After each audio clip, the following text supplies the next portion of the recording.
one of the questions that's come in electronically, and that is the question of whether the fact of globalization and the European Union's place in an increasingly globalized world environment make a treaty, a modernizing treaty of the European Union, more necessary or less necessary. What do you think about that? Do you think globalization as a reality that the Union has to confront makes the treaty necessary as a means of dealing with globalization? This is difficult to answer to, because you can say partly so, but if we look at the policy areas where we want to take decisions in a more effective way, the whole idea behind revising the treaty was exactly this, to decide who should do what. What decisions should be taken at member state level, what should be decided at the EU level. And that is what then will rule how strong or how weak the European Union can become. So that was the starting point of it all, and also to say that we cannot go on in the same way when we in a few years enlarge the European Union from 15 to 27 member states. Then we need to adapt our rules to that. If we have more effective, open and democratic decision-making in the European Union, this will also affect our capability to tackle globalization and the effects of globalization, and to take decisions for our own sort of role on the global scene. May I disagree on one point with Elmar, because I disagree on the point of militarization of the European Union. I am strongly against, because I think that the strength and the best argument of the European Union is that we to the rest of the world can demonstrate that it is through economic and social integration that we become strong. That's how we maintain peace in Europe. That's the best way to build prosperity and solidarity and all of that. That's the way you avoid war. That's how you prevent war. That's how you maintain also a peaceful society and a peaceful Europe. So I know all the arguments, and I know that this is an ongoing debate, but I am very much more on the peaceful side here. I don't think that we should militarize more. Elmar, can I ask you, as a compatriot of the Chancellor, obviously, and of, therefore, the current President of the European Council, and also as someone in the same party, what kind of treaty we need to serve the immediate purposes of the Union in the globalized environment? Do we need an updating of rules to accommodate the enlargement that you naturally and necessarily mentioned a moment ago? Or do we need something much more comprehensive and definitive about the nature and the constitutional makeup of the European Union? If I could first make a short remark, what Margaret has said. I think that is a misunderstanding. I hope that wasn't me. That was militarization.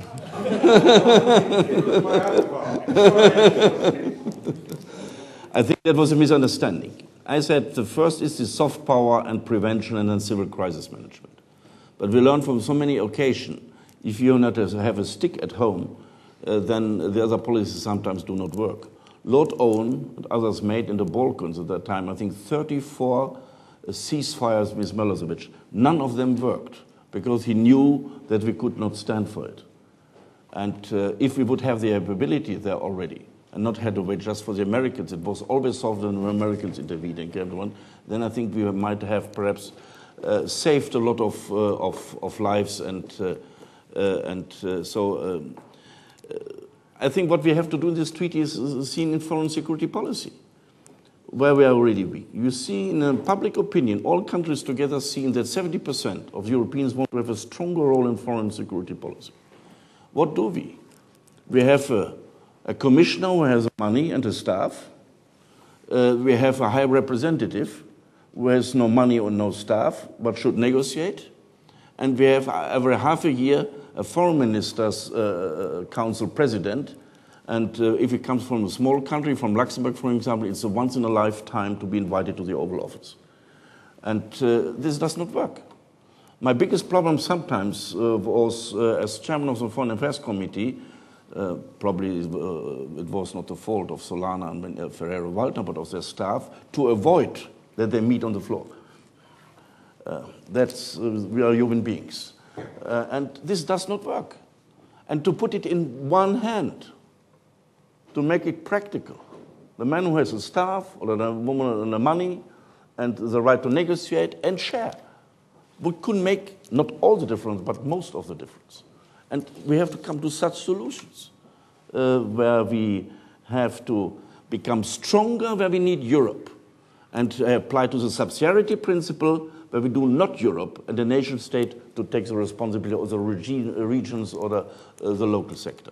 And here I think this has to be changed in that direction. And I believe that the German presidency will go in this direction, to have a mixture of strengthening where we need Europe and explain where national parliament and others to have a role where we have not to keep Europe, to have Europe. And therefore I think that the substance of the constitutional treaty in a different environment and different legal framework will be applied to next week when we should overcome or could overcome a certain voting system fight with a new member country. Neil, can I ask you, recalling that, I think, pretty authoritative description of the rather dyslexic state of affairs in the conduct of external policy by the European Union at the moment, do you think that that constitutes or approximates to your description as an ambition for great power status? Well, I was very interested in the argument that the real problem is that the EU doesn't have enough people or enough resources. The EU now has more people working on defence and foreign policy than the UK Foreign Office. So, I mean, we managed to get by on that number of people, and I expect you could too as well. Coming back to the question you were... Yeah, it is true. The question that I can send you the numbers. But then they're very hidden in Brussels. Well, there's a huge building next to the Berlin one. Yeah, anyway, another story. They don't any of the figures for the European civil service either, but anyway, set that aside. They do. Well, we can have a discussion about that afterwards, perhaps.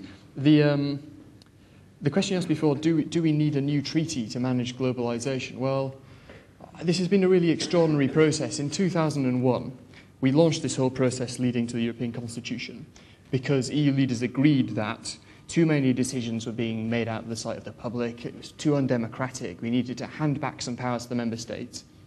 And then we went away and we wrote a constitution which gave the EU huge new powers. And then it was voted down by two founding members of the European Union, overwhelmingly in the case of the Netherlands, by 2/3 of the voters. And now we are trying to ram the remnants of this rejected constitution down the voters' throats without a referendum. This is an absolutely extraordinary thing to be happening when you think about it. And it will not work, and it will not reconnect the European Union with the public.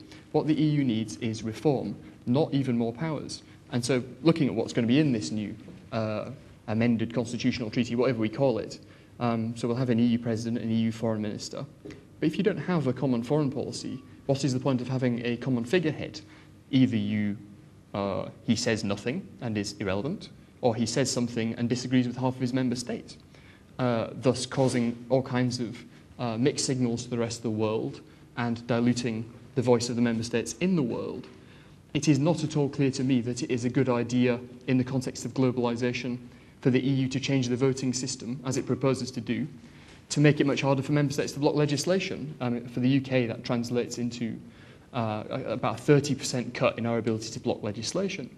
Do we need even more EU regulation to compete in the modern world? I don't think we do. EU regulation since 1998 alone has cost the UK economy about £40 billion. For the EU as a whole, Commissioner Verheugen says it's something in the order of 600 billion euros. This is incredible, and we really can't afford it in the modern world. So I don't think we need even more EU regulation.